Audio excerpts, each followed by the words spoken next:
My name is Crawford. I'm a studying game designer. I'm currently at my home PC working on a video so I can display some of the work I've done. What you're currently looking at is a high or low roll sequence that I created for a very simple game. You have two different objects you can shoot with the gun. Upon taking damage, they change the variables here. It starts this whole scenario. A variable float with the float check determines whether the system roll is high or low, whereas a player choice here about which object to shoot changes whether player's choice variable is high or low. And the win check is here. It checks to see if these two variables are either equal or not equal, and then plays the win or lose. And then that note, of course, will reset it. So I'll just go ahead and play and demonstrate this. Little shadow of nothing there. Okay, looks like I lost. Lost again.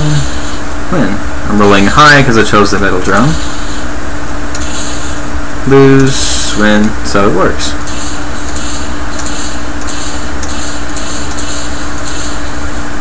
Okay. So that was a simple prototype I made to prove to myself whether I could or could not actually create a game mechanic of that kind. Go ahead and hit play. My teacher loves cinematic sequences, so I went ahead and made one for pretty much all the ones I did for him. That right there is what I want to show you, that turret.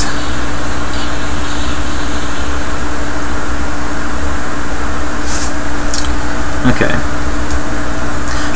This is actually a backup copy, so I lost the actual the texture that I created that should toggle when you shoot the light out.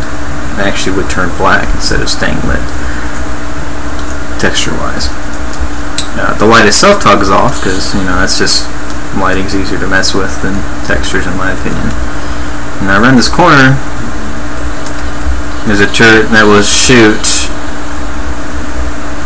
grenades, but only when you look at it.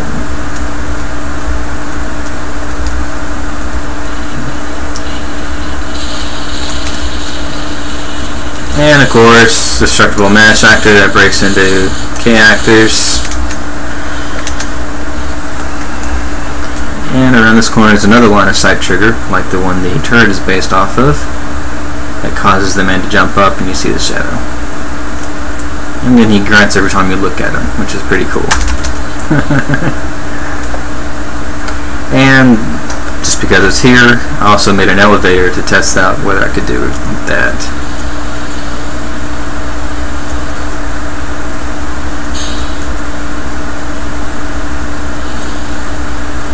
Alright.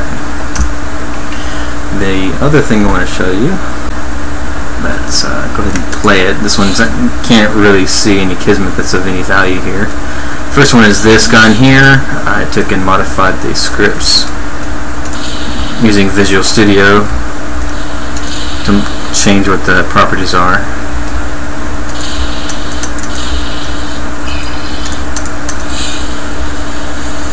That's just like a plasma ball launcher. This one is prototype for a black hole gun, which I use in a group. Actually becomes a whole project center. Turns out pretty well. But as you see, the shots will blow you from wherever you shoot them from. And last but not least, well, another turret practice. But a shock beam rifle. It's really loud, so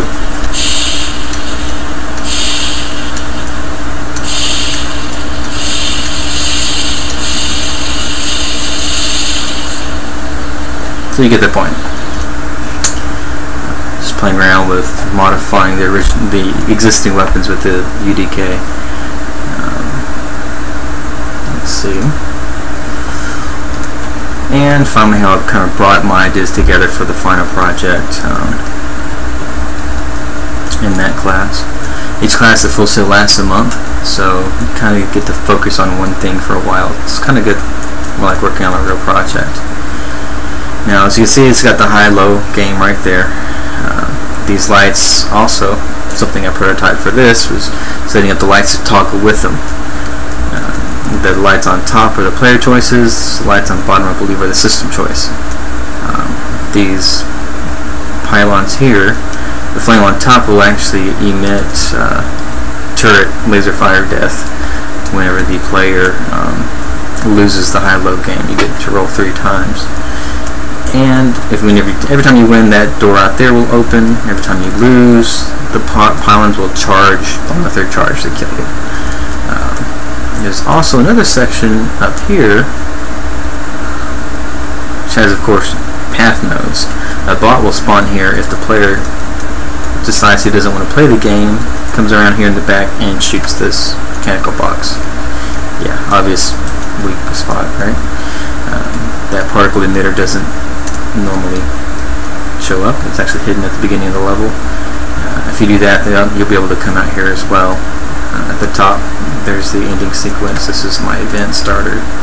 Whenever you get within that area, the final sequence will start. So, enough of the boring talk. I'm going to go ahead and show you, and then I'll show you the Kismet.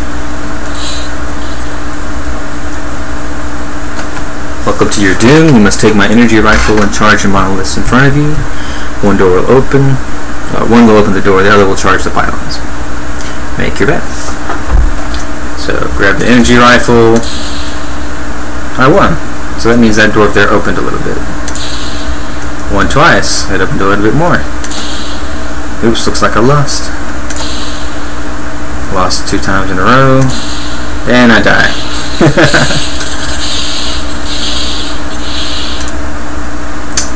Okay, let's play again. Let's say we don't want to play by the rules. Run back.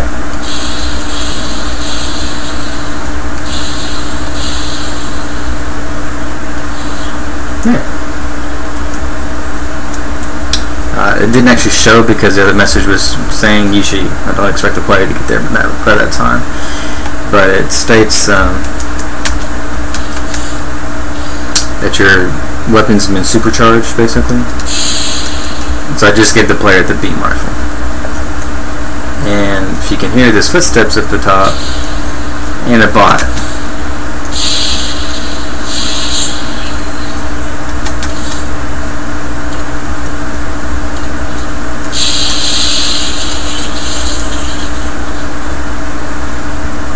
Okay, so we won. We killed the mad machinist. Get to crouch down because of the way the matinee is set up. So I think it's kind of cooler because you broke your way out instead of playing by the rules. And I was going to have this whole sequence here, but it was kind of boring. Too much like Mario, so I went ahead and set it where the player could just jump up. And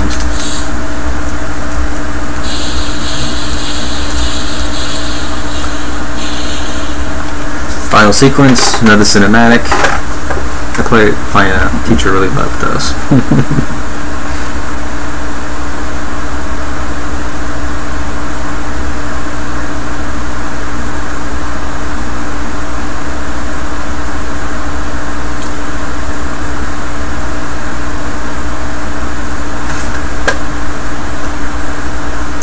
Also blacked out the screens there. The machine would actually no longer work once you destroyed the thing in the back. Okay, that's that. Oh yeah, the Kismet. It's quite complicated on this one. Player announcements at the beginning. Where the guy's talking to you. It gives the player inventory and hides that emitter. Here's the whole choice sequence. Whichever one he chooses to shoot. And this is the remote event. If he chooses to blow up the thing in the back, it disables this. That's why the compare bool is here, to make sure it doesn't work if the thing's been blown up. And then of course pretty much the same mechanic setup you saw before, the system roll and the choice roll, or the choice change. with the compare, except for instead of going to just a simple announcement, you win or lose, it now has a switch which either plays the announcement and then finally kills the player if you lose, and another one that plays the announcement, as well as the different matinees that open that door just a little bit in the back. If you choose the method 2, these things also will change. Well, this is the light toggle, as well as this remote event will turn everything off. It turns off all the lights and everything. But this is the light toggle. Make sure that all of these toggle at the same time for whatever way this system is set up. If the system you can probably see it here, choice. Yeah, it's dependent upon that variable. It actually does the compare integer as if that one does. Pretty interesting. Let's see. This is the method 2. It spawns this is the path nodes and everything for the after, which is the what's his name? Mad Machinist. Causes him to trace, gives him infinite ammunition, stops firing it whenever it's obstructed, starts firing whenever it isn't, and he just runs around randomly to these path nodes because I set it to a random switch. Also unhides the emitter when that thing is destroyed, plays the announcement, "Oh no, you destroyed my machine, I'll get you," has a delay, and then tells you it appears your gun's been overcharged, and then gives the inventory for the player. Okay, got those covered. Final cinematic, pretty simple stuff. This is something different. Upon the player spawning, it goes to this switch. The first switch does nothing.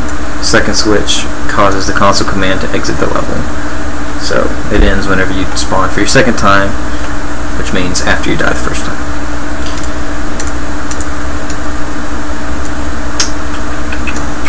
Don't think there's much else besides my turrets to show you in this one. This is a combination Kismet node that I made. Combines the get location rotation, which you can see here, and the action to spawn projectile. It's kind of made it a little easier for me to work with it. Just plug in these variables, just plug in the same player to the target and instigator, and an instigator of the sequence activation, and bam. Has a random delay for time it fires in between, so it gives a little bit more, I don't know, I guess better feel to it in my opinion than just a ta-ta-ta, just a ta-ta-ta-ta-ta-ta. A little bit different. After 15 delays, the Boolean check will cause it to stop firing, and then it resets to true again when it's done. And all these turrets are exactly identical. There's nothing really different about any of them besides the emitter from which they spawn from. That's why I had to make one for each one. Let's see. That's pretty much it for that level. Had a lot of fun with it. The only other thing to show you in this version of EDK is this. This is a 2D platform. I just wanted to figure out how to do the two-dimensional cameras. So I have a little player here, come right back and forth, left and right, jump, and I gave him the black hole gun that allows him to fly really high in the air. Oh, that really was high. Or suck himself toward an object. Now this is an early rendition of the gun, so it's kind of overpowered as far as how fast it pulls you and such. Actually, I had to make this character invulnerable, otherwise he'd be killed by the force and impact. That leads me actually to my next thing that I want to demonstrate. Not much longer, I promise.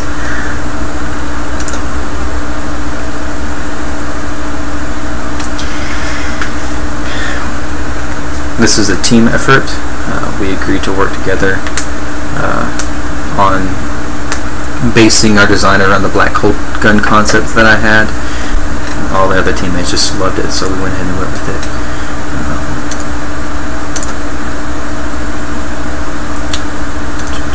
So that's the last room. I actually want to go, I think, this way. Nope. I always get that backwards, I think. Here's the start. Okay, this is a level with 5 rooms, I believe. Not really much to show you. A lot of wasted lights. That was another teammate, promise. There's way too many point lights here. I just use a skylight and just need one. But he'd already done all that work. I wasn't exactly about to tell him, but just delete it all. It didn't really increase the build time on our level, so I didn't complain to him. Here's our player start. Has cinematics for each room. Of course, the teacher loved them. Kismet in this is generally fairly easy. I really didn't do any Kismet in this because I'd done so much in my previous month.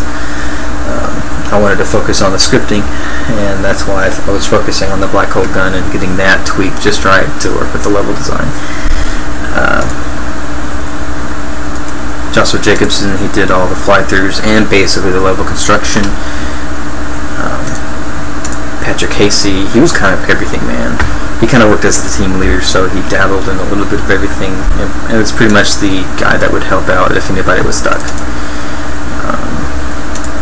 I worked on the scripting and getting all that kind of stuff working, and Louis Hirochu did all the collections, all these interactors that upon touch will be destroyed, add points to the player, collect particle, play sound, modify health, and actually would give you a certain amount of health. So that was pretty interesting. Little particle collection system. He also did the scripts for the HUD. And oh yeah, Patrick Casey, one thing he did was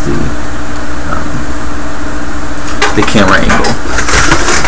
It's a third-person camera, which is a little different. I think it works pretty well for the design. However, I don't necessarily agree. Let me show you what I'm talking about. The camera is placed squarely behind the player. Yeah, starting point issue. Anyway, if you can tell, the camera is set squarely behind the player, pointing right at basically the back of his head. I don't really like that. You can't really see where shooting. I'm not really sure why he did it like that, but hey, he's a student. So we disabled the player jump. We used a standard mesh included with it.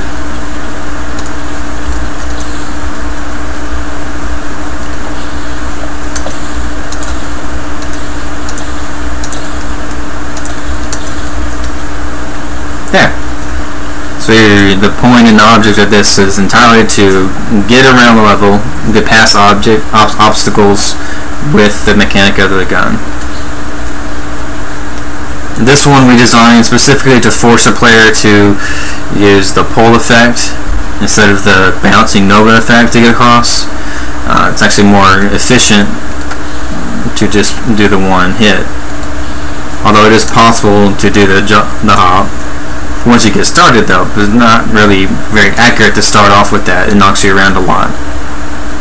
If you notice, the health bar is going down. We use that as a control mechanic to keep the player from thinking he can just spam, to be more careful. These glowy particles, again, will give the player health. So that is another incentive to collect the points and helps to ease the progression. It can be kind of difficult if you not really used to the control, or especially the design. Kind of feel like Superman every time I do that. I did notice there seems to be one error. If you're not in the same BSP, there's a binary space partitioning brush that we carved this out in. It'll actually have a hard time giving the player the momentum transfer that the script files have.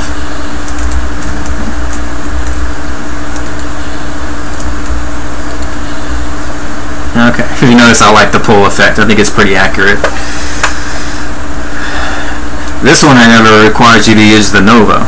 Some areas just won't really work well with the. I mean, it's possible to do it all with only one of the mechanics, the push or the pull.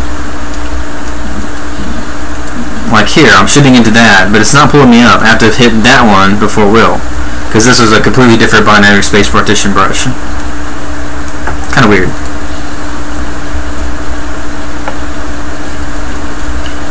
So So I'll make my way through a little maze here. This is one of the spots specifically that I completely disagree with the camera angle on. It doesn't really work well with this level design, and I would absolutely change it. Something changed.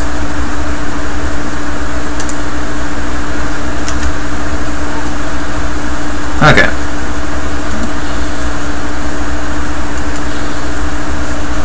You pretty much have to use this angle just so you can see what you're doing.